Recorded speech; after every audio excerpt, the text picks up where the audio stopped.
billahi minasyaitonir rajim. Bismillahirrahmanirrahim. Wa kadzalika auhayna ilaika ruhan min amrina ma kunta tadri mal kitab walal iman walakin ja'alna nuran nahdi bi man nasya'u min ibadina wa innaka latahdi ila siratim mustaqim. Kedatangan Nabi Muhammad sallallahu alaihi wasallam membimbing manusia atas segala kesalahan terhadap konsep kepada Tuhan pencipta langit dan bumi. Al-Quran ayat sebelumnya dalam surah Asy-Syura ayat 51, wa ma kana li basharin ayyukallimahullah illa wahya aw min wara hijaban aw yursila rasulan fayuhya bi izni ma yasha innahu aliyyun hakim. Jadi tidak patut bagi Nabi Abraham, bagi Nabi Adam, bagi seluruh nabi termasuk Nabi Isa alaihissalam, termasuk Nabi Musa, Daud, Salomo, itu berbicara langsung kepada pencipta langit dan bumi, kecuali dengan tiga cara. Yang pertama dengan perantaraan wahyu, yang kedua belakang tabir, dan yang ketiga adalah mengutus malaikat. Kalau terhadap Nabi Musa alaihissalam itu melalui belakang tabir, wahyu dan juga malaikat. Jadi yang datang mengajarkan kemudian Torah kepada Nabi Musa alaihissalam berdasarkan Al-Quranul Karim itu adalah Allah melalui tabir. Namun di dalam kitabnya saudara kita Kristen, Nabi Musa itu menerima kitab Torah dari malaikat, bukan dari Tuhan langsung. Itu bisa kita lihat di dalam Kisah Para Rasul 7. Bagaimana di data nomor 35-nya jelas di sana dikatakan bahwa Nabi Musa ini menerima Taurat itu dari malaikat yang datang kepadanya di Gunung Sinai. Jadi salah saudara Kristen kalau memahami kitabnya orang Yahudi dengan menggunakan konsep dari barat. Musa inilah yang diakui oleh bangsa Israel, yang ditolak dengan perkataan ini, siapa yang mengangkat engkau menjadi pemimpin dan hakim? Tetapi justru dialah yang diutus oleh Allah untuk menjadi pemimpin dan penyelamat dengan bantuan dari malaikat yang datang kepadanya di semak belukar yang ada di dalam api. Musa itulah yang memimpin bangsa Israel. Nah, data nomor 38-nya dijelaskan, Musa lah yang di tengah-tengah bangsa Israel di padang pasir menjadi perantara untuk malaikat yang berbicara kepadanya di Gunung Sinai. Jadi Al-Quran dalam hal ini surah Asy-Syura ayat 51 tidak keliru mengatakan bahwa wahyuan itu tabir, wahyu dan juga melalui perantaraan malaikat. Makanya di Keluaran 33 nomor 20 tidak ada manusia yang bisa melihat Allah. Tidak ada. Nah, sedikit saya ingin menyampaikan di sini sahabat-sahabat sekalian, Islam maupun Kristen. Kalau selama ini kita dicekoki dengan pemahaman konsep doktrin dogma bahwa manusia jatuh dalam dosa dan dosanya itu ditasbihkan kemudian diberikan, disalurkan kepada seluruh manusia, itu sebenarnya adalah kebohongan yang diwariskan dari barat. Sebenarnya tak ada dosa Adam itu. Yang berdosa sebenarnya itu adalah Paulus. Pauluslah manusia yang paling banyak dosanya menurut pengakuan mulutnya sendiri. Lalu kemudian Kristus yang datang kepadanya yang menebusnya. Mari kita lihat datanya, silakan yang punya Bible, anak-anak saya, adik-adik saya yang ada di bawah, silakan Anda buka surat 1 Timotius 1. Ini anak angkatnya Paulus. Anak angkat Paulus bernama Timotius. Dikatakan begini, di data nomor 12-nya, aku bersyukur kepada Dia yang menguatkan aku, yaitu Kristus Yesus, Tuhan Kristen, karena Ia menganggap aku setia dan mempercayakan pelayanan ini kepada aku. Aku yang tadinya seorang penghujat, dan aku tadinya seorang penganiaya, dan seorang yang sangat ganas, tetapi aku dikasihinya, karena semuanya itu telah kulakukan tanpa pengetahuan, yaitu di luar iman. Malah kasih karunia Tuhan kita itu telah dikaruniakan dengan limpahnya kepadaku dengan iman dan kasih dalam Kristus Yesus. Perkataan ini benar dan patut diterima sepenuhnya. Kristus Yesus datang ke dunia untuk menyelamatkan orang berdosa, dan di antara mereka akulah yang paling banyak berdosa. Tetapi justru karena itu aku dikasihani, agar dalam diriku ini sebagai orang yang paling berdosa, Yesus Kristus menunjukkan seluruh kesabarannya. Dengan demikian aku menjadi contoh bagi mereka yang kemudian percaya kepadanya dan mendapat hidup yang kekal. Hormat dan kemuliaan sampai selama-lamanya bagi Raja segala zaman, Theos yang kekal, yang tak nampak dan esa. Amin. Jadi amin, puji Tuhan. Itu bacaanmu itu Bang Juma. Itulah contoh bagaimana anti-Kristus itu bertobat. Jor, sabar dulu Jor, belum beres Jor. Major, sabar dulu, belum beres Jor. Jadi sebenarnya Yesus Kristus itu mati dengan cara kutuk di atas salib itu bukan karena dosa Adam, tapi karena dosa Paulus.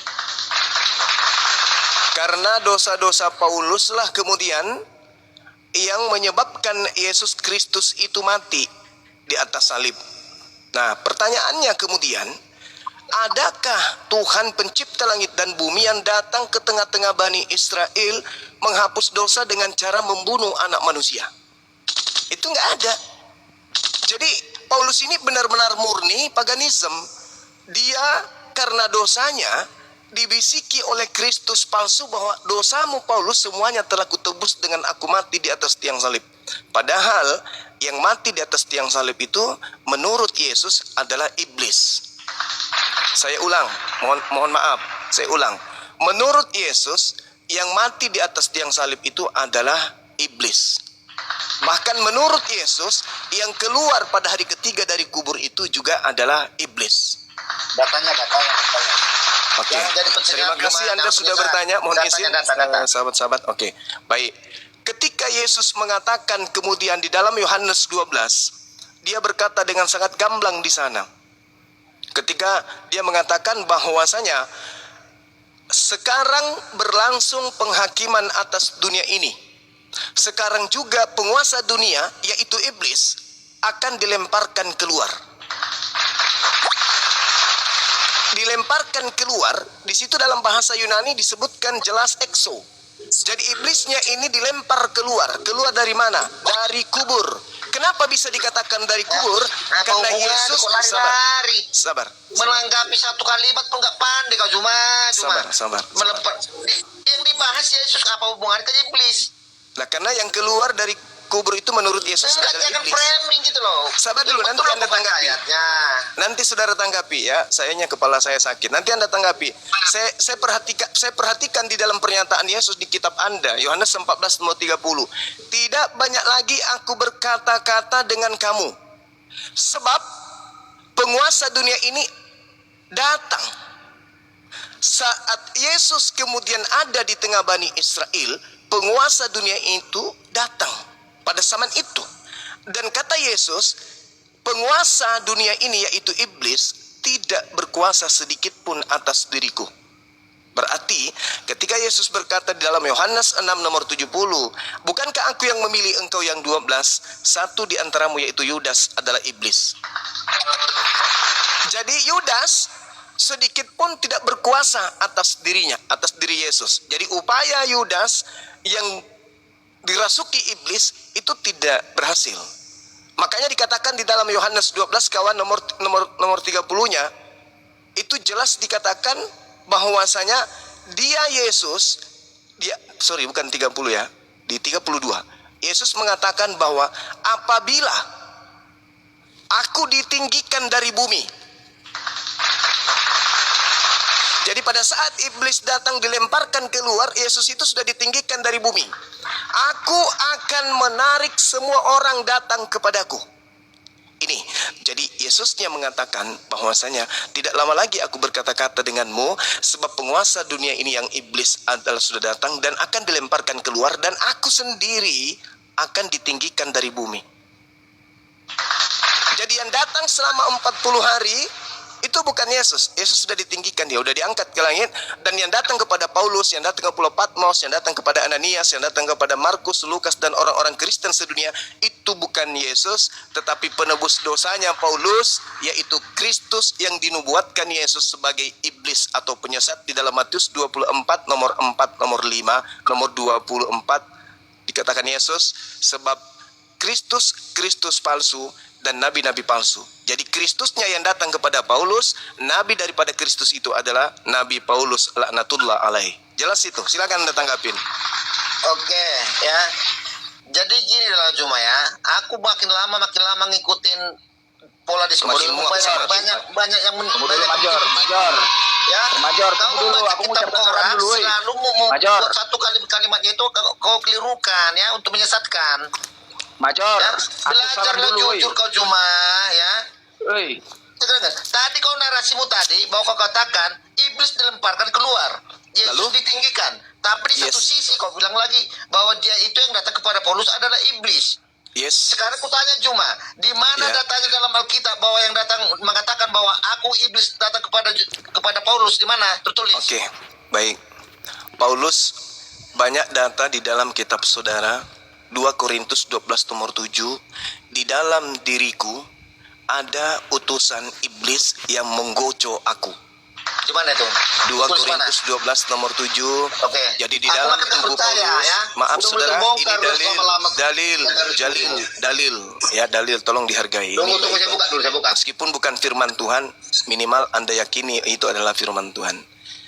Di dalam tubuh Paulus itu ada iblis yang menggoco Paulus supaya Paulus jangan meninggikan diri.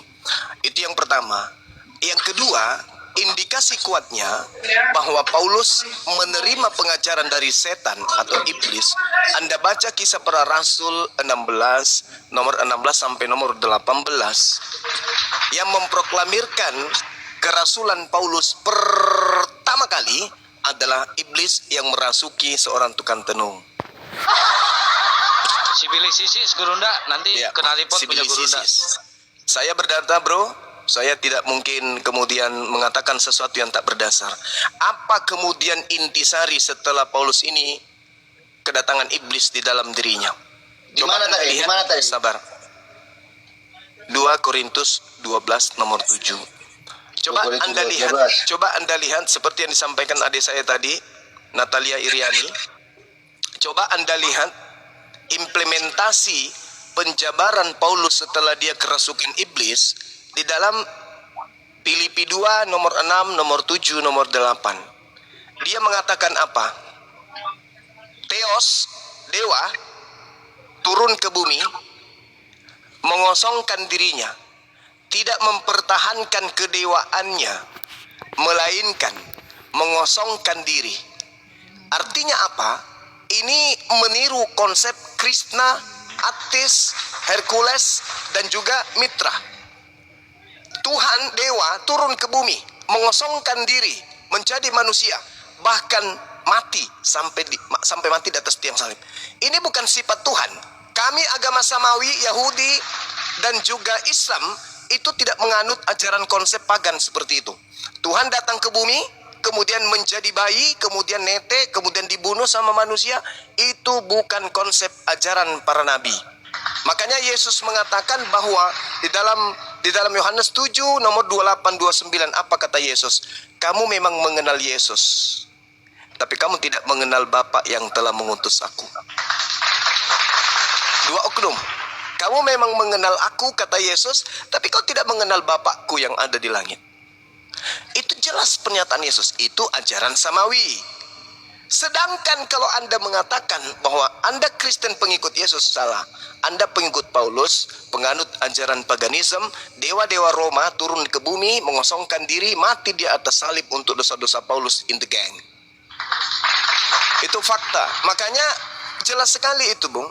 Coba Anda lihat apa yang terjadi terhadap Nabi Muhammad. Di sekeliling Nabi Muhammad itu syarat dengan ajaran paganisme. Orang-orang Quraisy itu paganisme yang taat. Mereka banyak memiliki berhala-berhala. Tapi ketika Nabi Muhammad datang, mengajak mereka menyembah kepada Rabbus Samawati wal Ardh, Tuhannya negeri Mekah. Mereka menanggalkan akidah mereka, melepaskan ajaran mereka, lalu mereka satu komando menuju kepada la ilaha illallah Muhammad Rasulullah.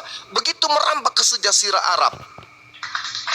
Bagaimana dengan ajaran Paulus yang lahir di Tarsus? Apakah merambah ke Bagaimana dengan Yerusalem? Petrus? Rasul Yohanes. Bagaimana dengan ajaran Paulus yang pengikutnya Petrus, Rasul Sabar dulu. Yohanes bagaimana? Kalau Petrus dan Yohanes dikatakan oleh Yesus di dalam Matius 24 nomor 24, iblis yang datang kemudian berupa Kristus dan nabi palsu juga akan menyesatkan murid-murid Yesus. Jangan heran kalau Anda mengatakan Petrus, Yohanes juga itu kemudian jadi miring dibuatnya. Karena Yesus sendiri mengatakan ketika penyesat itu muncul, maka Mana dia juga akan dalilnya, menyesat. Matius 24 nomor 24. Silakan Anda baca dulu, habis itu Anda komentar. Ya, jadi saudara-saudara saya Islam dan Kristen, ketika Paulus kemudian di Antioquia, di Turki, pertama kali disebut murid-muridnya sebagai Kristen, sayang sekali Paulus sendiri meneguhkan, aku diutus kepada orang-orang yang tidak bersunat. Galatia 2 nomor 8. Karena keputusasaannya mengajarkan agama berhala kepada orang Yahudi dan tidak berhasil. Bahkan kalau Anda melihat bagaimana dia mengatakan dirinya, dia mengatakan diri dalam Galatia 1 nomor 15, aku diutus kepada non-Yahudi.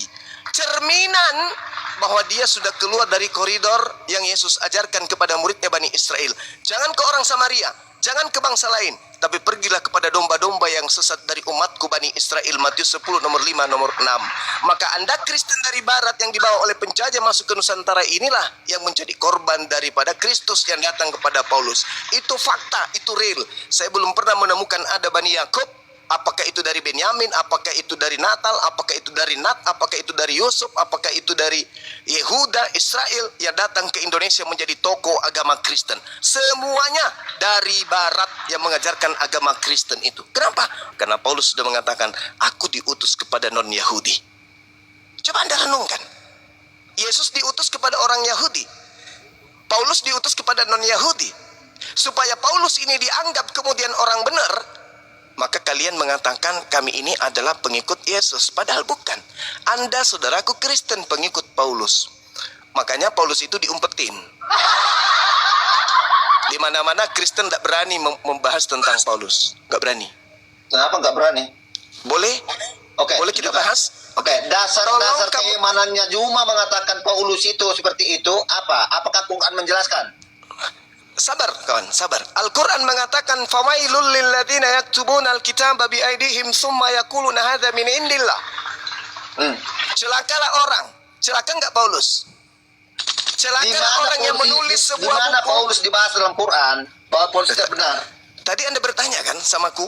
Iya. Saya Di mengatakan mana dalam Quran, Al-Quran surah Al-Baqarah ayat berapa itu, berdasarkan teman-teman? dasar Ayat dari Belum, firman Major. bahwa Tuhan 79 mengatakan Paulus tidak benar di mana? 79 ya teman-teman. Fawailul lilladzina yaktubuna al-kitaba bi aidihim. Celakalah orang yang menulis kitab dengan tangannya sendiri. Paulus di dalam suratnya, aku menulis surat bukan 2 Korintus 11 nomor 17. Apa yang aku katakan, aku mengatakannya bukan sebagai orang yang berkata menurut firman Tuhan, melainkan sebagai orang goblok yang berkeyakinan bahwa ia boleh bermegah. Celakalah orang yang menuliskan sebuah kitab dengan tangannya sendiri dan berkata itu dari Allah. Padahal sesungguhnya itu bukan dari Allah. Lalu di dalam Ulangan 18 nomor 19 nomor 20, akan tetapi seorang nabi yang terlalu berani menuliskan surat mengatakan sebuah firman atas nama aku tapi tidak aku firmankan kepadanya, maka dia harus mati. 3 menit untuk Bang Rumah sama Oke. Bang Major. Ya, silakan Anda Kita bisa tanggapi. anu gitu loh. Dengarkan dulu, dengarkan ya. Ya. Anda bilang Yang lebih tadi ya, keras lagi apa dinaikkan yang Tuhan. dituliskan Paulus itu bagian daripada surat-surat Paulus, yaitu kesaksian-kesaksian dia, ya. Itu dia tuh bukan mengaku dia itu adalah firman Tuhan, bukan, tapi itu kesaksian dia. Suratnya di Korintus, suratnya di Roma, itu bagian kesaksian. Jadi sekarang Anda mengatakan bahwa orang yang menulis dengan tangannya itu adalah tidak benar, ya. Sekarang saya tanya, siapa penulis Quran? Sahabat-sahabat Rasulullah. Jangan kau bandingkan dengan Al-Quran, saudara. Siapa yang menulis Quran? Sabar. Said, Berarti mereka terkutuk juga. kenapa bisa? Anda bilang menulis dengan tangannya. Kan Anda minta nih. Fawailul menulis dengan lilladzina tangannya. yaktubuna al-kitab. Tolong jangan diganggu dulu. Jadi kata Allah, celakalah orang yang menuliskan sebuah kitab dari tangannya sendiri dan mengatakan itu dari Allah padahal bukan dari Allah. Kan yang dituliskan sahabat Rasulullah itu jelas dari Allah. Jangan ke sana, jangan ke sana. Jangan ke sana, terlalu berat. Jadi Ya, dari saudara, mana Anda tahu itu dari Allah? dengarkan kesimpulan saya 30 detik. Dengarkan. Yesus berkata di tengah-tengah Bani Israel, segala firman yang engkau berikan kepadaku telah aku sampaikan kepada mereka dan mereka telah menerimanya dan mereka percaya dengan pasti bahwa engkaulah yang telah mengutus aku. Segala firman yang Yesus sampaikan kepada Bani Israel, Yesus sampaikan sebagai manusia kepada murid-muridnya. Pada saat Yesus menyampaikan firman itu, Yesus dalam keadaan manusia, anak Maria. Coba Anda lihat surat Paulus dalam Galatia 1 nomor 1. Aku menerima Injil bukan dari manusia. Bukan manusia yang mengajarkan aku Injil, tetapi Yesus Kristus. Lihat, bayangkan itu. Sejak kapan kemudian Yesus itu berubah bukan jadi manusia? Sedangkan yang datang kepada Paulus itu mengaku Yesus Kristus, tapi bukan manusia. Sedangkan di dalam 2 Yohanes 1 nomor 7, siapakah penyesat itu? Siapakah pendusta itu? Siapakah kemudian antikristus itu? Bukankah dia yang pergi ke seluruh dunia, mengajarkan kepada seluruh dunia bahwa Yesus datang bukan sebagai manusia? Galatia 1 nomor 11, aku menerima Injil bukan dari manusia, tapi dari Yesus Kristus. Siapa penyesat itu? Dia yang pergi ke seluruh dunia, ajarannya tidak mengaku Yesus datang kepadanya ada manusia, dialah antikristus dan dia adalah penyesat itu. 2 Yohanes 1 nomor 7. Maria melahirkan manusia bernama Yesus Kristus. Yesus Kristus kepada muridnya, dia katakan apa saudara? Waspadalah kepada penyesat yang datang kepadamu dengan memakai namaku dan berkata, akulah Kristus, dia akan menyesatkan banyak orang. Berarti penyesat yang datang setelah Yesus berkata dengan nama Yesus dan dengan gelar Kristus. Maka yang Anda ikuti sama yang diikuti oleh Paulus. Siapa itu? Yesus Kristus. Siapa penyesat dan apa nama penyesat itu? Dan apa nama gelar penyesat itu setelah Yesus terangkat ke langit?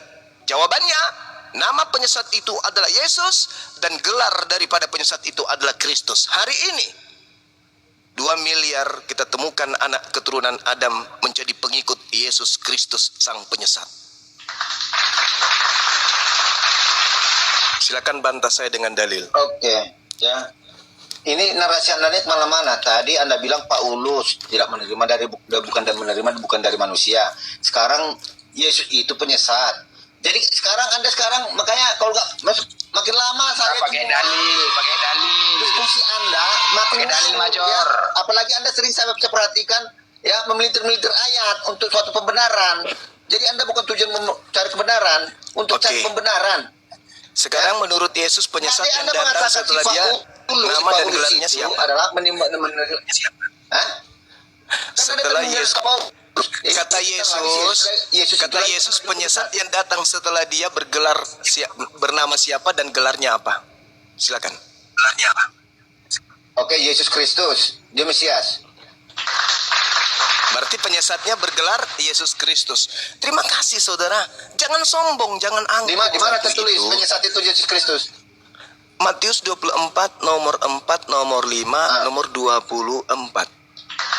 Kan di situ dikatakan akan datang. Akan Karena datang. di situ kata akan datang. Akan Yang datang. menyamar. Datang kepada siapa? Ya kepada manusia, kepada umat manusia. Datang kepada yang murid mengaku-ngaku Yesus. bahwa dia adalah Kristus. Contohnya, Jangan ini, Isa mengaku-ngaku bahwa jangan dia adalah merembet Yesus katanya, kemana-mana. tapi tidak disalib, Jangan. itu bagian dari itu juga. Saudaraku, jangan merembet kemana-mana. Yesus menasihati muridnya yang seangkatan dengannya, yang hidup, makan, duduk bersama, berlari bersama, sembunyi bersama. Hei muridku, waspadalah sebab akan datang kepadamu. Kepada siapa? Kepada muridnya. Tahun berapa? Abad pertama. Siapa yang datang membawa-bawa nama Yesus Kristus kemudian? Pertama, akulah Yesus yang kau aniaya. Tuh, awalnya tuh. Yang datang berupa cahaya kepada Paulus ini bukan manusia.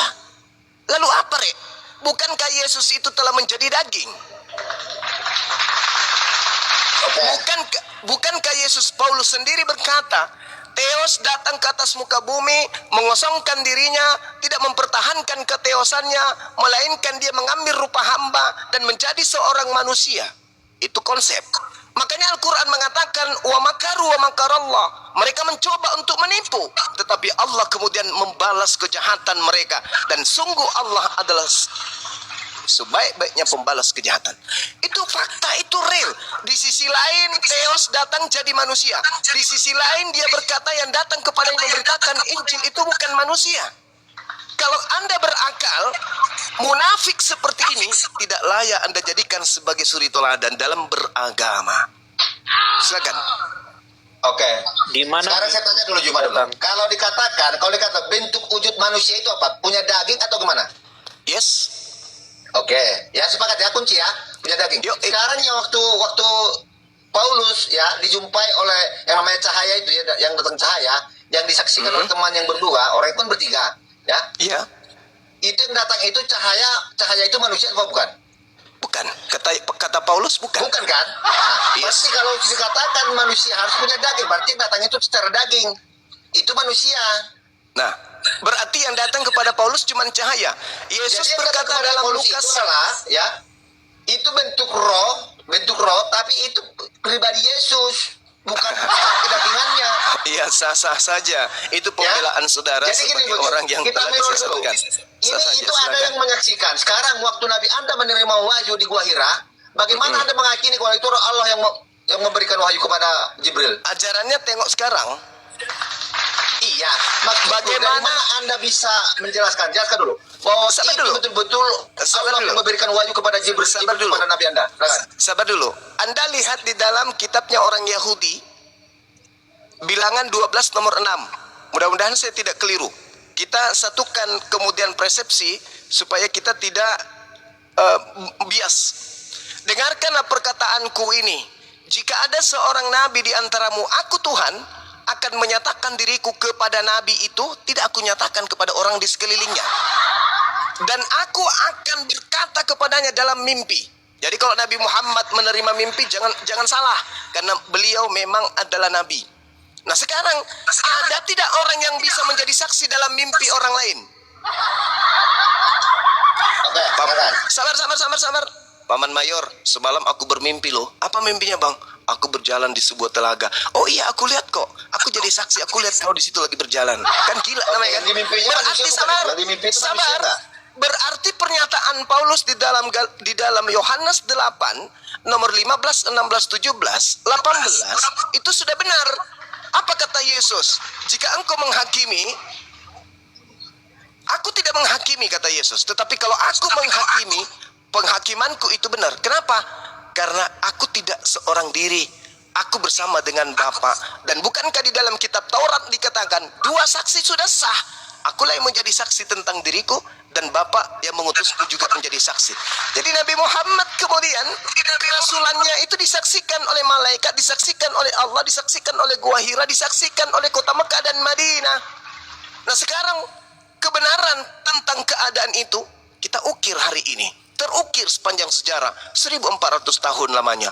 Kenabiannya Masalahnya tidak Bang Juma, bagaimana sesuatu yang tidak ada bersaksi itu loh. Loh, gimana ceritanya, Bung? Saya tanya samamu. Oke, Allah itu ada nggak? Allah itu ada nggak? Ya jelas ada dong.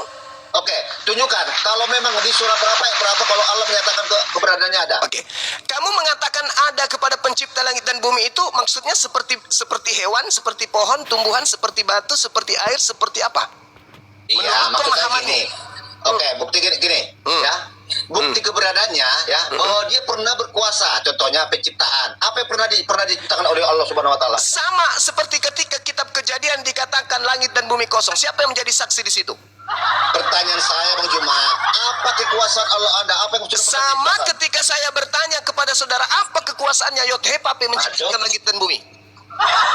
Enggak, pertanyaan saya kalau memang dia ada, Iya apa yang sama. sudah pernah diciptakan Allah Pertanyaan Subhanahu wa taala? saya juga sama. Jangan Anda mempertanyakan sesuatu kepada saya perhatikan yang tadi, saudara sendiri Bang Anda Juma tidak ini bisa menjawabnya. pegang Oke, kitab. gini. Sekarang saya tanya, dengarlah. siapa Penciptaan yang langit dan menjadi bumi saksi tersurat pada tertulis saat sebelum adanya Elohim Quran, menciptakan ya. langit dan bumi? Jawab. Jawab, mulai kejadian satu pada mulai alam ciptakan langit bumi. Siapa yang menjadi Sekarang saksi? Allah, apa yang pernah diciptakan Allah? Siapa yang menjadi saksi? Hah? Siapa yang menjadi saksi di situ? Siapa yang saksi? Ini kan kitab Taurat, kitabnya para nabi. Siapa yang menjadi karena saksi kau mengatakan pada jadi saat datang lagi Elohim berfirman. berkata pada Ya. mulanya langit berbentuk kosong. Langit berbentuk kosong. Siapa yang menjadi saksi di situ? Tunjukkan satu aja. Tidak ada yang tapi ada menyatakan. Khalaqas samawati wal ard. Dialah Allah yang menciptakan langit dan bumi. Kamu tanya saksi, sama aku tanya siapa yang mensaksikan Elohim menciptakan Oke, langit ada dan berapa bumi? pencipta langit dan bumi rupanya? Dua. Cuma satu. Hah? Satu. Cuma satu, iya. Yakin? Iya dong. Oke, berarti Anda segambar dan serupa dengan Allah dong? Anda harus banyak belajar lagi, tak ajarin ya, tak ajarin. Iya, Tak sekarang ajarin, yang mana? tak ajarin. Berarti Tak Anda ajarin, sepakat dengan ayat Alkitab Tak juga. ajarin. Kitab Taurat juga. Ajarin, tak Ya? ajarin. Tak ajarin, dengarkan saya. Kejadian 1:26. Dengarkan. Allah menjadikan segala jenis binatang liar dan segala jenis ternak dan segala jenis binatang melata di bumi. Allah melihat bahwa semuanya itu baik.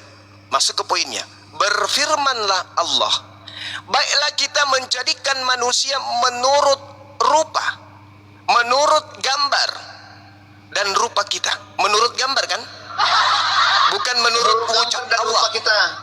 Bukan menurut hakikat Allah, tapi menurut Allah. Allah menggambarkan manusia itu dua mata, hidung, mulut, telinga. Allah kemudian menciptakan gambaran tersebut. Jadi Allah tidak sedang menciptakan makhluk yang serupa dengan dirinya. Alkitabku Iya terus benar, Bang Zuma. benar. Dua Manusia itu citra Samuel Tuhan, cuma 7 nomor 22 sekarang di mana? tidak Di ada mana yang ayat ini serupa bisa dengan Anda- Allah. Dengarkan dulu, di mana ayat ini yang bisa Anda samakan dengan Tuhan Anda menciptakan? Silakan. Menciptakan manusia. Tuhannya Bani Israel yang menciptakan alam semesta. Tuhanku juga menciptakan alam semesta. Tidak Ada mungkin ber- Tuhan jadi itu ada ber- dua. Allah Subhanahu wa taala menjelaskan salah satu dalil di dalam Al-Qur'an. Apa kata Allah ketika kemudian Allah menciptakan dan mengutus Nabi Musa alaihi salam? Qala ya Musa, inni istafaituka 'alan nasi bi risalati wa bi kalami. Fahusma ataituka wa kum minasyakirin. Allah Tuhanku berfirman kepada Nabi Musa. Allah Tuhanku berfirman kepada Adam. Allah Tuhanku berfirman kepada Nabi Ibrahim. Allah Tuhanku berfirman kepada Nabi Isa alaihi salam. Jadi Allah yang datang menyatakan diri kepada baginda Rasul Muhammad SAW. Ada Rabbus samawati wal ard, yang menciptakan langit dan bumi. Laisa kamislihi syai'. Makanya Tuhannya Bani Israel, sabar, Tuhannya Bani Israel di dalam 2 Samuel 7 nomor 22 tidak serupa dengan makhluk. Bagaimana dia bicara sama Musa? Dengan melalui perantaraan. Tadi saya sudah membacakan Al-Quran surah Asy-Syura ayat 51. Tidak pantas kemudian manusia berbicara langsung dengan Allah, melainkan melalui perantaraan. Perantaran siapa? Perantaraan Ayat malaikat. berapa? Al-Quran Ayat berapa? surah Asy-Syura ayat 51. Kisah para Rasul 7 nomor 35, 38 dan 53. Musa menerima firman dari malaikat. Bukan Malaikat dari, mana? Dari malaikat siapa? ya tanya kisah para Rasul. Karena kalau di dalam Iya. Di mana Allah pernah memberikan malaikat firman? Kalau malaikat di Islam yang menerima, yang menyampaikan wahyu itu disebut Roh Kudus atau Jibril. Qul nazzalahu Jibril. ruhul Berarti Jibril qudus malaikat. min rabbika bil haqq. Itu dalam Berarti Jibril Al-Qur'anul Karim. balik ke Bang Juma. Yang mana? Berarti Jibril itu malaikat. Yes, Gabriel Oke. datang pada bulan ke-6 Iya, kepada makanya Maria. aku mau minta data juga. Dalilnya di mana? Di mana Allah pernah menyatakan Al-Baqarah langsung ayat 97, memberikan Qul otoritas man tentang kana malaikat aduwwan kepada li Jibril. Jibril fa innahu nazzalahu ala qalbika bi iznillah musaddiqan lima baina yadayhi wa hudan wa busyra lil mu'minin. Jadi, saudara, kembali kepada tema yang datang kepada kalian yang mengaku Yesus Kristus itu, yang mati untuk Paulus itu bukanlah nabi kami yang di tengah-tengah Bani Israel lahir tanpa ayah. Itu adalah makhluk halus yang kemudian datang kepada Paulus mengaku Yesus Kristus, yang membuat hari ini Anda melantik yang namanya Kristus ini setara dengan pencipta Tuhannya Yahudi. Hanya iblis yang mau menyatarai Tuhan. Dan Oke, Anda berarti adalah Kristus. pasukan iblis yang melantik Kristus setara dengan pencipta langit dan bumi. Yesus Berarti Isa ketika bukan datang, Yesus. Yesus ketika datang di tengah-tengah Bani Israel bersaksi, ada kesaksianku yang lebih penting dari kesaksian Yohanes Pembaptis, bahwa semua pekerjaan mujizat, kekuatan dan tanda-tanda yang aku lakukan di tengah-tengah Bani Israel, semua itu bersaksi bahwa Bapaklah yang telah mengutus aku. Bukan Bapak yang menjadi aku, tetapi Bapak mengutus aku. Bedakan Bapak menjadi Yesus dengan Bapak mengutus Yesus. Berarti Hanya yang benar akalah siapa? yang Isa bisa atau Yesus? menghantarkan Anda keluar dari ajaran tersebut. Yang benar itu siapa? Isa atau Yesus? Yang Saya benar jawab itu Bang Zuma adalah ya. Isa alaihissalam. Isa itu terjadi di abad keberapa dia itu? Kalau Isa alaihissalam itu adalah nabi kami yang datang ke Iya, di tengah-tengah abad Bani keberapa? Israel. Itu terjadi. Sabar, Isa jangan itu emosi. ada di muka bumi ini di abad keberapa? Sabar, ini ujian. Ya, jangan emosi. Nabi Isa alaihissalam disebut oleh Bani Israel dengan sebutan Yosua atau Iso dalam bahasa Aramaik atau bahasa Suryani. Sedangkan Yesus itu adalah tokoh fiktif yang dijual Paulus kepada Bani Guk atau Bani Romawi dan Yunani. Tidak ada kemudian Yesus itu mati terkutuk. Tidak ada Yosua Hamasia mati terkutuk. Itu enggak ada. Oke, saya jawab Bang. Tidak ada. Keterangan Apa Rasul yang 9 membuat ayat 15 ya. apa yang membuat Di Yesus situ- Kristus anak Maria yang kami sebutkan dengan Yosua Hamasia atau Isa Al-Masih ini terkutuk? Tolong saudara Kristen pertanggungjawabkan mulut kalian. Pertanyaan Yang saya menuduh Bang oknum Juma, yang lahir tanpa. dia berapa kisah Isa itu di muka bumi ini? Dia Dengar. Tolong Anda tunjukkan kepada saya satu dosa yang dilakukan oleh Isa putra Maryam atau Yesus putra Maryam yang membuat dirinya mati terkutuk. Tunjukkan. Oke. Tunjukkan kepada saya. Oke. Silakan. Ya, dosanya itu dia membuat burung dari tanah. Hai. Tidak ada, Bismillah. tidak ada, Dengan izin tidak Allah. ada literasi di Saya luar kasih Quran yang dalil. menyatakan seorang manusia Saya membuat kasih burung dari dalil tanah kepada di muka saudara manusia. Kisah Para Rasul 2:22. Di situ diterangkan kemudian oleh Lukas asisten Paulus dalam hasil penyelidikannya. Apa kata dia? Hai orang-orang Israel, ya Bani Israel, dengarlah perkataan ini. Yang aku maksudkan adalah Yesus dari Nazaret. Kalau satu Seorang tema- yang telah satu tema ditentukan, aja, ini sabar, keliling-keliling bingung kita sabar, juga. ini ujian, sabar, ini ujian. Seorang yang telah ditentukan oleh Allah dan yang dinyatakan kepadamu dengan kekuatan-kekuatan dan mukjizat-mukjizat dan tanda-tanda yang dilakukan oleh Allah melalui perantaraan Yesus di tengah-tengah kamu seperti yang kamu tahu. Jadi tak ada satupun yang terjadi terhadap Yesus Nabi Isa alaihissalam dalam Al-Quran selain biiznillah, dengan izin Allah. Allah yang melakukan, bukan Nabi Isa. Tapi Nabi Isa yang mempraktekkan di tengah-tengah Bani Israel. Yohanes 5 nomor 30, aku Yesus tidak dapat berbuat apa-apa dari diriku sendiri. Berbeda dengan Kristus yang datang kepada Paulus, kepadaku telah diberi kuasa baik di langit maupun di bumi. Pergilah, jadikanlah seluruh bangsa menjadi pengikutku. Itu bukan Yesus kami, itu bukan Nabi Isa alaihissalam. Oke. Isa itu saya ada dalam tanya. dunia nyata. Gak usah kamu ribut Isa, Yesus. Iya, maksudku makanya aku nggak tahu Jumu. Hei, Kau nggak saudara, tahu Jumu kapan Yesus dia ada itu di muka tokoh bumi ini, dia fiktif. berapa? Yesus itu tokoh fiktif. Maria Iya, Isa itu atau ada nggak? Miriam. Isa itu ada nggak? Isa hidup di Miriam, zaman apa? Miriam Hidup tidak di zaman mungkin. apa? Isa. Miriam tidak Tahu, mungkin tahu, apa? memberi. Tahu dia. Ayat Tahu dia. apa Kapan di Isa datang di ada muka nggak yang bumi ini? mendukung di dalam kerajaan Roma? Ayatnya. Miriam tidak mungkin memberikan nama anaknya dengan nama penjajah, nama pemakan babi dan tidak bersunat Yunani. Gak mungkin. Ada Yesus itu nama Yunani. Romawi. Tidak pantas seorang yang suci, Paham. yang lahir dari perawan suci diberikan nama paganisme. Adakah Yesus ayat itu nama pagan, nama yang nama yang menyebut diberikan Roma kepada tokoh fiktif waktu yang Musa dan menuding Miriam? bahwa dia datang di Adakah? tengah-tengah Bani Israel menjadi Tuhan. Itu konsep yang tidak ada di dalam pengajaran Nabi Isa alaihissalam. Sampai di sini paham.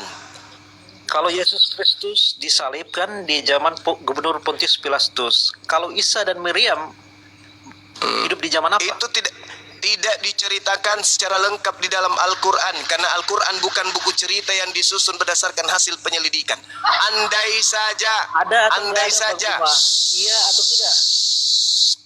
andai saja baginda Rasulullah Muhammad Sallallahu Alaihi Wasallam hidup di abad pertama dan dia adalah rasul palsu, maka dia juga akan melakukan penyelidikan sama seperti Lukas dan Markus, begitu juga Paulus in the gang. Pahami itu.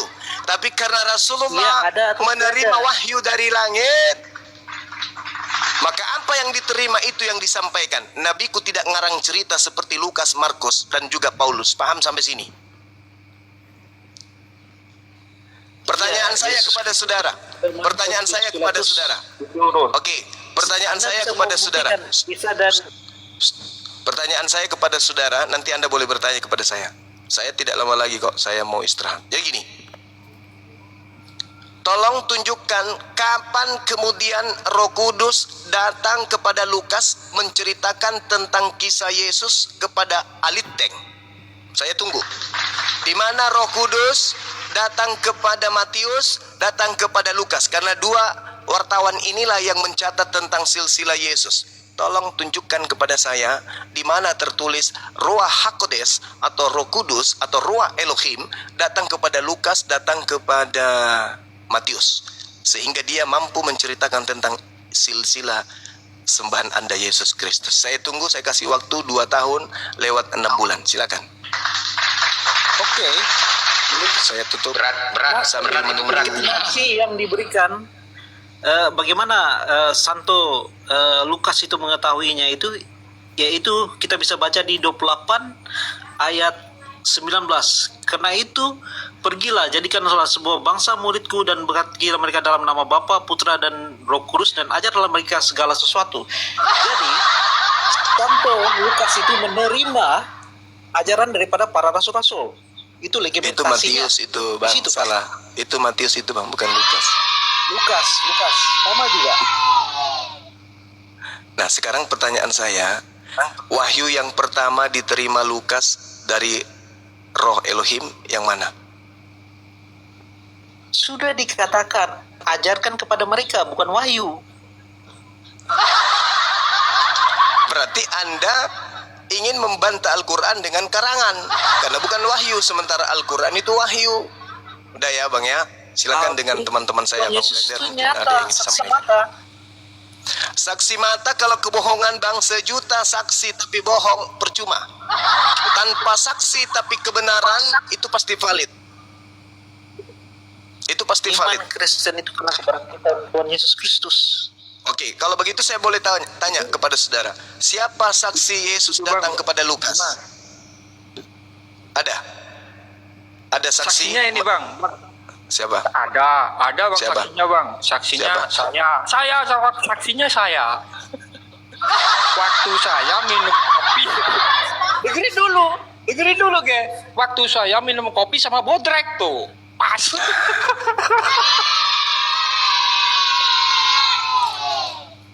Silakan, Bung. Kamu Mungkin kok Anda memalukan Kristen sih?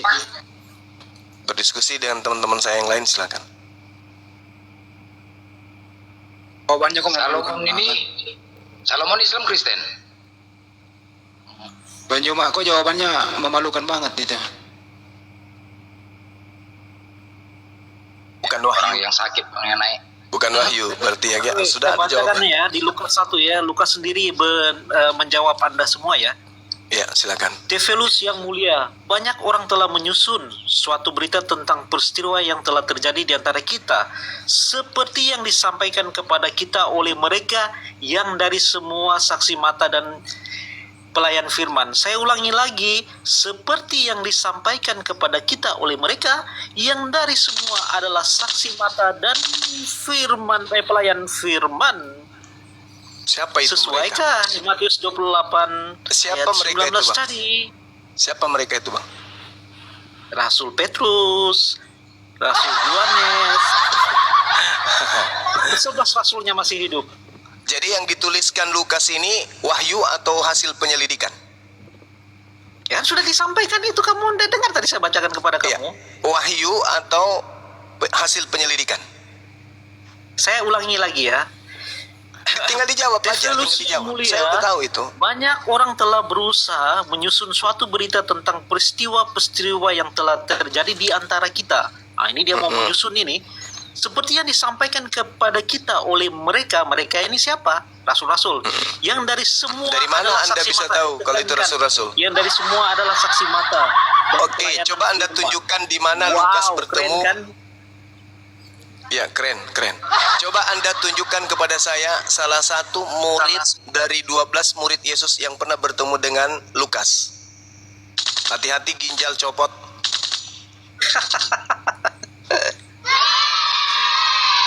Tidak dijelaskan, itu sangat Tidak dijelaskan. Itu makanya saya katakan, saudara, sebuah kebohongan menghadirkan jutaan saksi. Kalau semuanya saksi bohong, percuma. Sebuah kebenaran tanpa saksi, kalau kebenaran tetap aja kebenaran. Contoh, ketika ada wanita, mohon maaf, tidur dengan seorang laki-laki, tak ada yang melihatnya, tak ada yang melihat wanita ini kemudian tidur dengan laki-laki itu. Diperkaos, hamil. Pertanyaannya kemudian, karena tidak ada yang melihat dia diperkaos, apakah kehamilannya itu fiktif?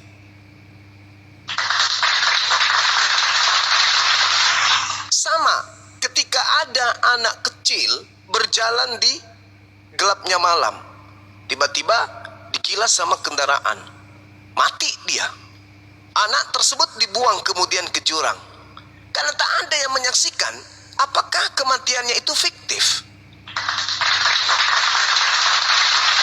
Tetap aja terjadi kebenaran itu.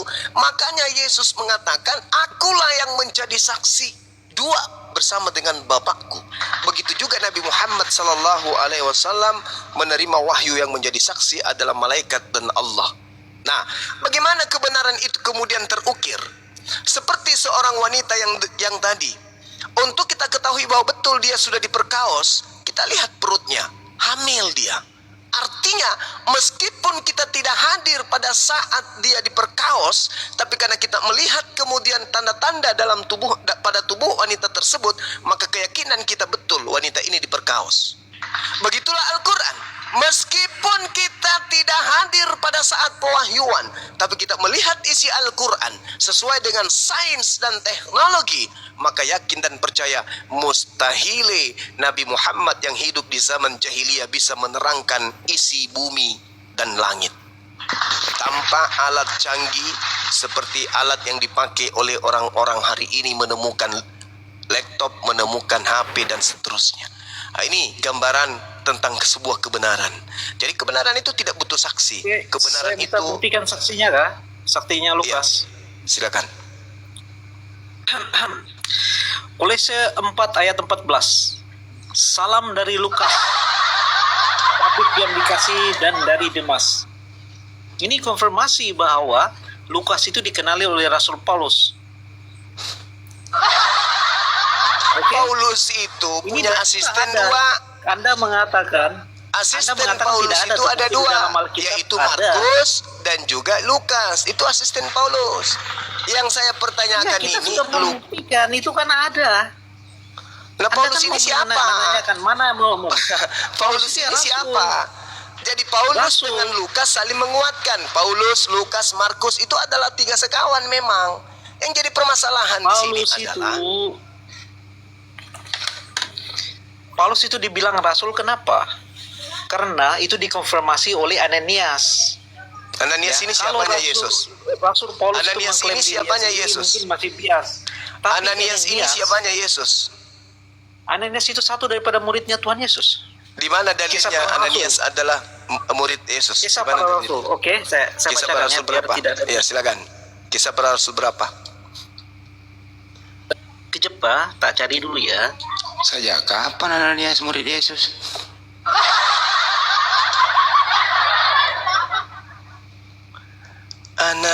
Ananias, ente leheng ente.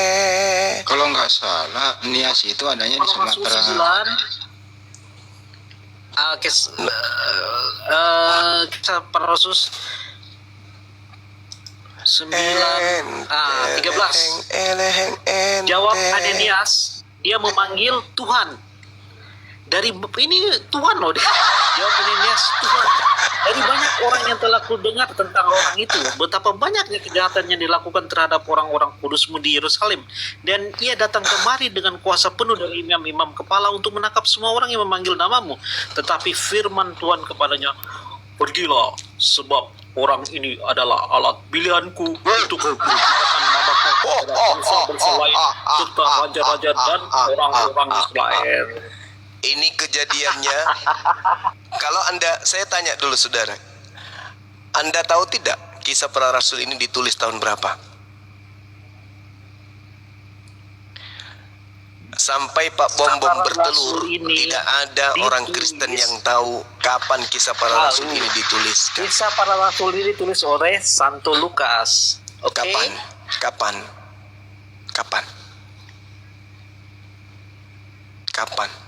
Dan saudara harus tahu bahwa Lukas menulis surat itu diperuntukkan kepada seseorang bernama Theophilus, bukan untuk seluruh umat manusia. Silakan baca kisah para rasul 1.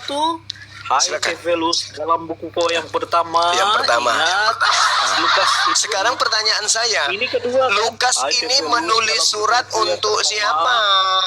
Aku menulis tentang segala yang dikerjakan Saudara, oleh Yesus saudara, sampai pada hari dia terangkat. Saudara, Lukas ini menulis surat untuk siapa? Untuk Theophilus. Theophilus, bukan untuk kita kan? Ya ini kan kesaksian. Loh, Theophilus yang mulia, banyak orang yang berusaha menyusun. Siapa orang-orang itu? Apa hasil susunan-susunan berita dan peristiwa yang terjadi? Boleh nggak saya minta? Saya ingin baca untuk membandingkan dengan apa yang disusun Lukas. Kan ini kan karya ilmiah menurutnya. Maka muncul pertanyaan saya, Theophilus ini sopre. Ternyata Lukas menulis surat hanya untuk satu oknum saja. Anda lihat data sebelumnya di data nomor 3 dan nomor 4. Karena itu setelah aku menyelidiki segala peristiwa itu dengan seksama dari asal mulanya, aku mengambil keputusan untuk membukukannya dengan teratur untukmu, supaya engkau, Theophilus, dapat mengetahui bahwa segala sesuatu yang diajarkan kepadamu sungguh benar. Lukas dan Kisah Para Rasul adalah sebuah buku karya ilmiah hasil penyelidikan seorang Lukas, diperuntukkan untuk satu manusia saja, yaitu Theophilus, bukan untuk seluruh dunia.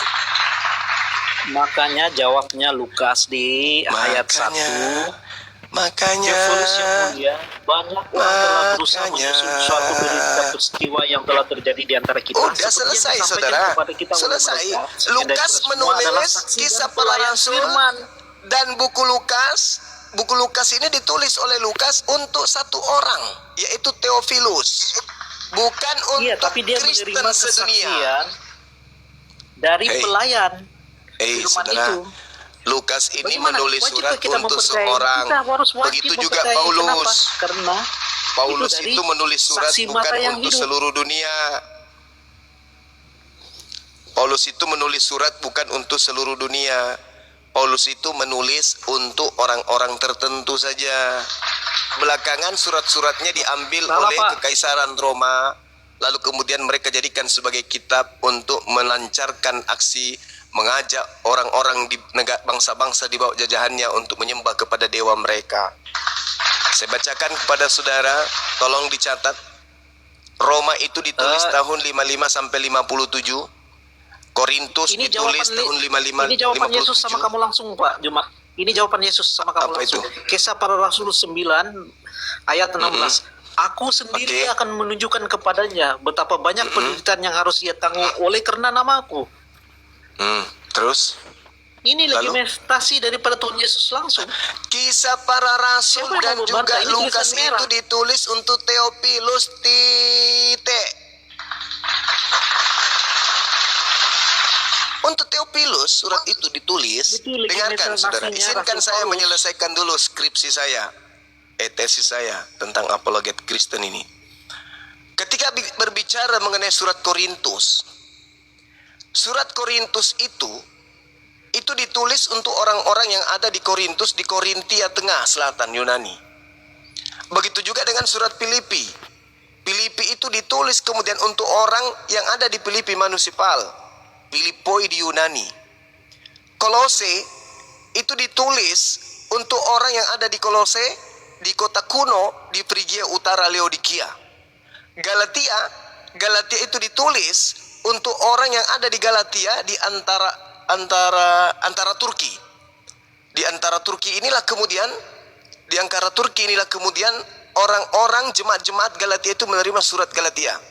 Pelemon ini ditulis oleh Paulus untuk orang yang bernama Pelemon, orang yang hidup di Kolose di wilayah Efesus.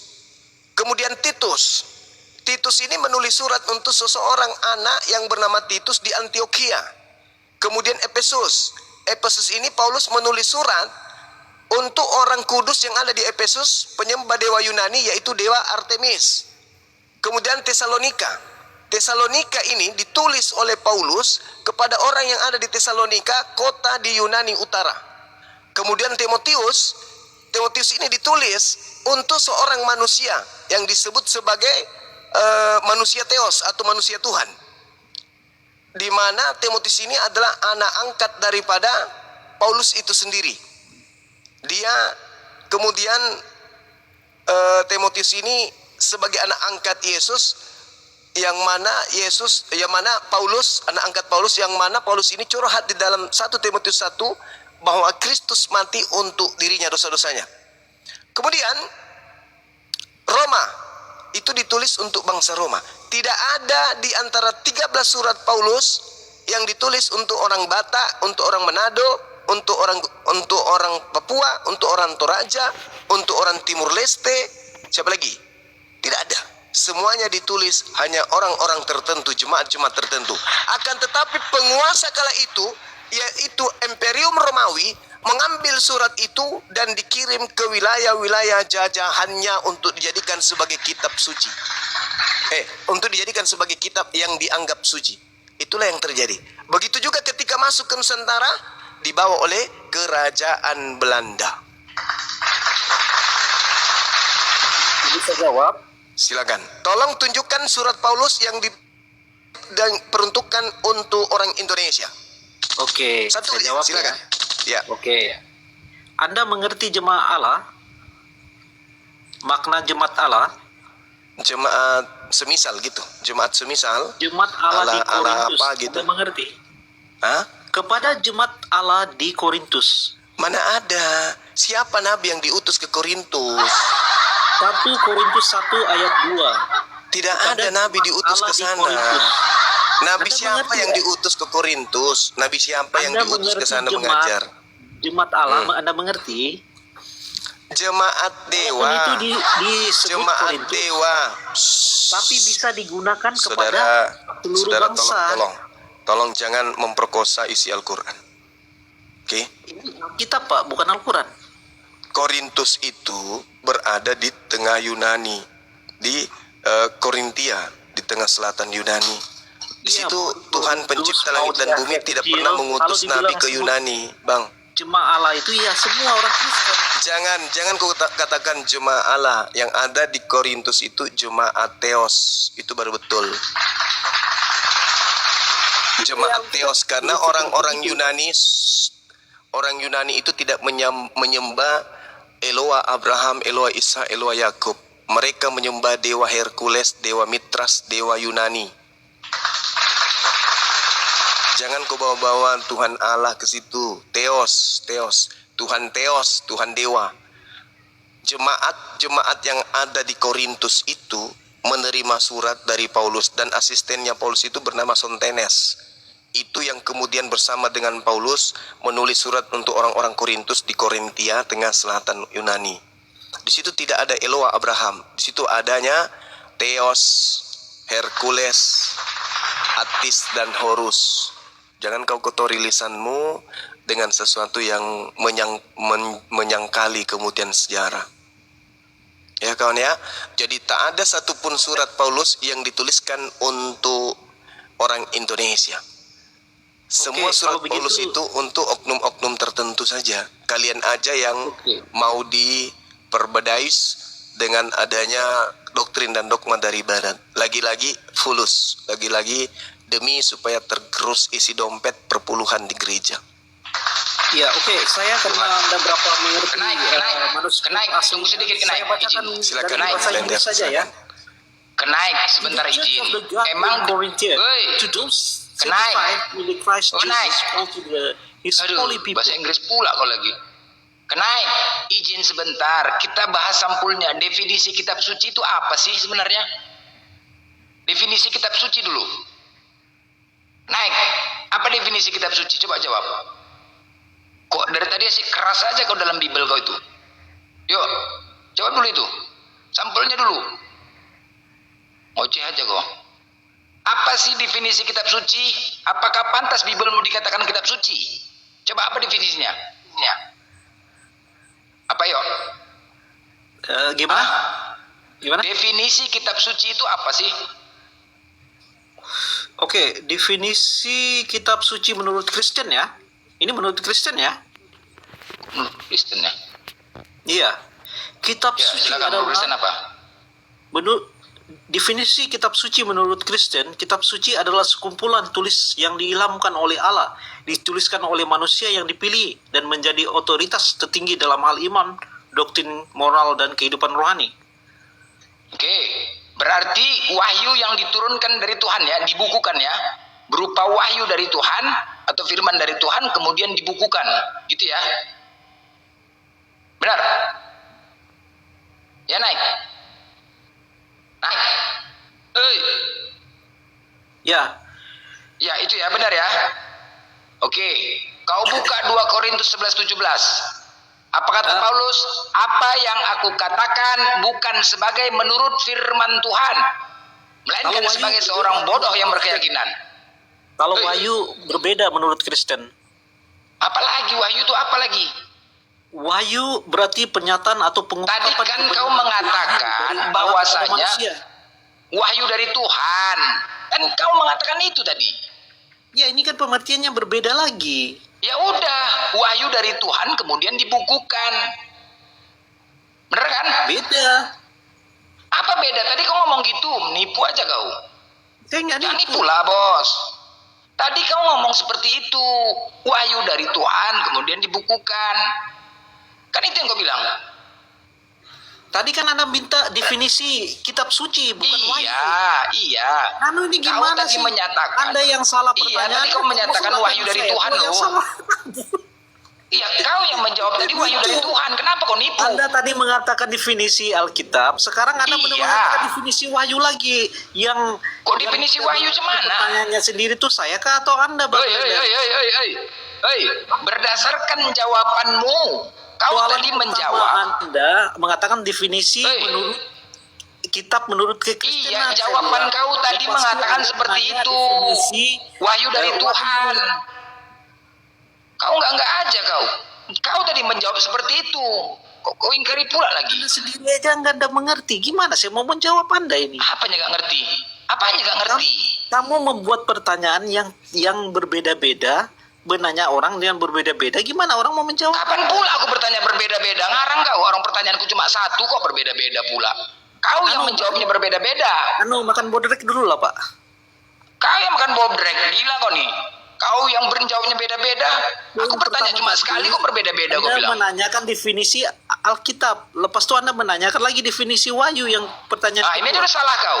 Aku mengatakan definisi kitab suci. Mana ada aku bilang Alkitab? Definisi kitab dengan Kitab suci. definisi wahyu apakah sama? Apa ada definisi wahyu? Apanya kau nih? Inilah hotel ini. Apakah inilah kalau kebanyakan makan babi jadi bodoh. Jadi bodoh, kurang-kurangi makan babi itu. Bodoh Kamu jadinya. pertanyaan sendiri aja kamu nggak bisa. Pendengaran agak kurang. Nggak tahu apa yang kamu bicarakan. Bingung kamu sendiri kan? Makanya sinyal kau tuh ganti. Jangan merek sinyal hoten, gitulah dirinya. Aku tadi bertanya, mana ada aku bilang definisi Alkitab, definisi kitab suci pertanyaanku. Iya, Kau itu bilang yang pula pertama definisi kan? Alkitab. Nah, lepas itu kamu Mana ada nanya pertama definisi sekali pertanyaan wahyu aku, apa lagi. pula pertama? Gimana sih? Aku cuma satu pertanyaan. Apa Dua tadi. Ya, banyak-banyak lah kau makan babi, jadi bodoh kau jadinya. Kayak ginilah kau, bangga kau makan babi, peka kau jadinya. Arang aja kau. Kamu Orang satu pertanyaan kok. tanya apa? Sekali lagi, aku bertanya definisi kitab suci itu apa? Oke, saya jawab ya. Ya,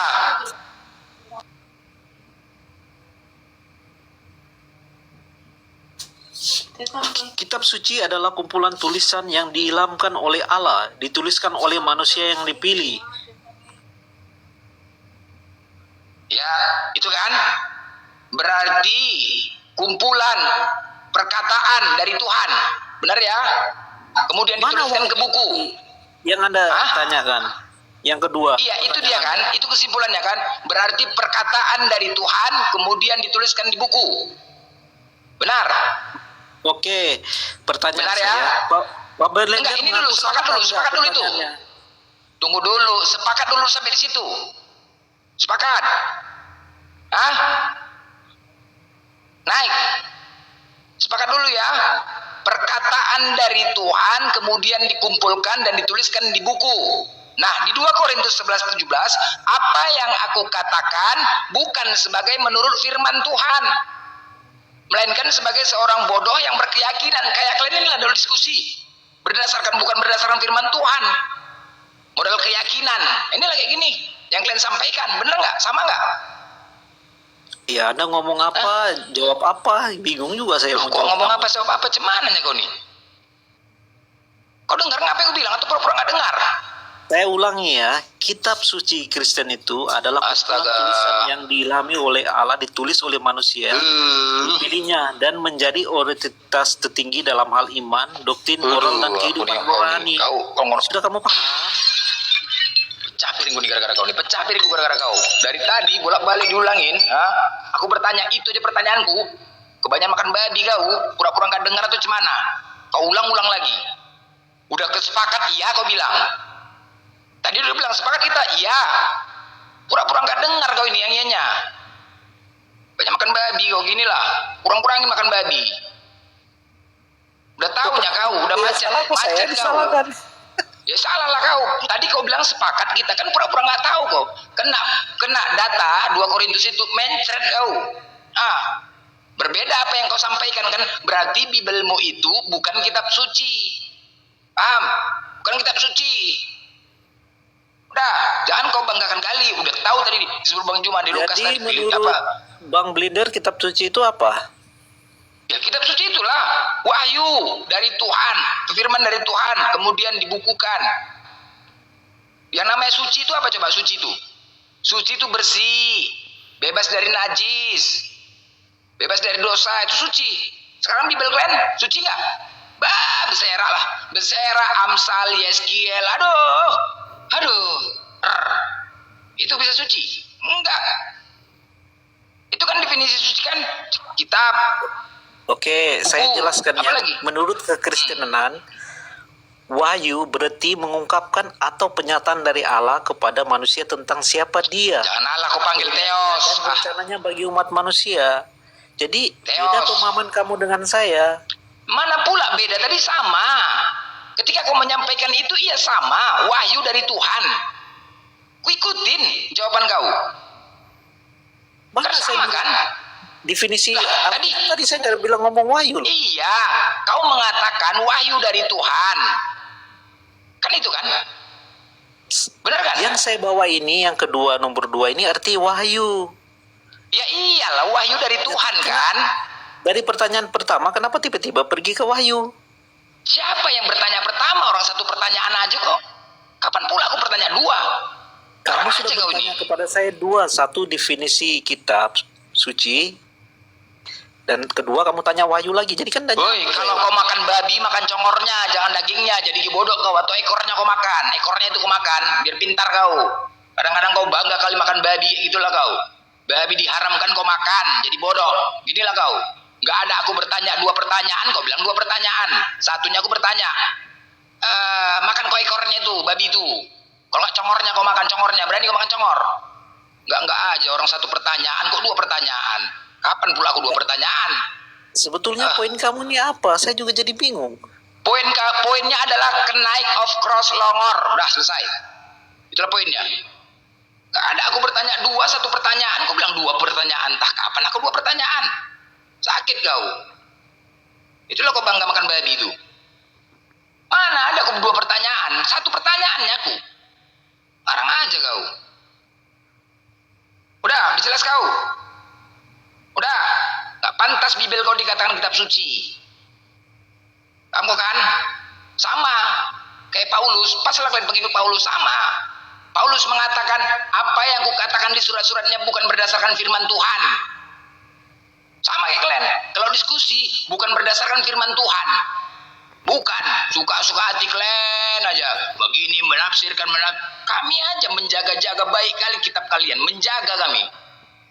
Kami menjaga. Kami hanya membaca. Membacakan. Kan Yesus selalu mengatakan sebab tertulis jangan kau menambahi dan mengurangi firman Tuhan. Kalian suka-suka hati menambahin mengarang-arang. Yang mati rohani lah, mati jasmani lah, sunat hati, sunat aduh mah entah dari mana datangnya itu. Hah? Yang nggak ada tertulis mati rohani kalian buat mati rohani. Tak kayak mana pun mati rohani. Sunat hati, aduh ada aja lah kalian tambah-tambahin. Apa nggak emosi kami sama kalian? Kami menjaga baik-baik kitab kalian. Menjaga baik-baik. Berhati-hati kami menyampaikan kitab kalian itu. Datang kalian suka-suka hati kepala otak, kalian aja menafsirkannya. Nambah, ngurangin. Nggak ada sunat hati, kalian buat sunat hati. Udah mentok, kalian bawa. Kalau bahas Tuhan, kalau sudah mentok, kalian bawa-bawa si Firman. Kasihan aku nih si Firman itu ya. Si Firman pun lagi goreng ikan dia. Asik si Firman aja kalian bawa-bawa. Kalau udah mentok bahas ketuhanan, Firman jadi urusan. Boleh saya jawab arti firman dalam kekristenan? Nanti kau lah. Firman Tuhan dalam kekristenan adalah penyataan Allah kepada manusia, baik dalam pribadi Yesus Kristus, dalam Alkitab maupun dalam perkataan yang lagi bawa angkor Firman nih, lagi bawa angkor dia. Ngapain kau bahas-bahas dia? Lagi bawa angkor Firman tuh dah. Kau pun enggak aja pernyataan-pernyataan. Lagi bawa angkor dia. Tetangga aku nih Firman. Semua orang marganya. Kalau udah mentok bahas ketuhanan, wow, siapa Allah? Siapa ini? Yesus utusan? Oh enggak, Firman jadi masalah. Firman diuruskan. Ya Firman. Kasihan nanti, yang selamat di nerakanya cuma Firman lah kurasa. Dipanggil Yesus. Firman sini kau. Benar kau Tuhan kata Yesus. Enggak, aku jual beca, aku buat beca. Firman yang selamat. Sama, makanya di Kristen itu jarang ada nama Firman kan? Jarang. Firman yang selamat. Orang dia nggak pernah mengatakan dia Tuhan kok. Kalian katakan pula dia Tuhan, arang aja. Panggilnya Firman tuh. Oke, thank you very much ya. Saya juga kayaknya nggak nyambung nih. Kau kurang-kurangi makan babi ya, kenaik ya. Aku saranku kurang-kurangi makan babi, biar pintar. Ya, ngorok kali, enggak aja. Nah kapan aku bertanya 2, ya kan? Itulah kalau kalian makan babi itu, bangga pula itu makan babi. Udahlah baunya pula kayak gitu, aduh. Entahlah.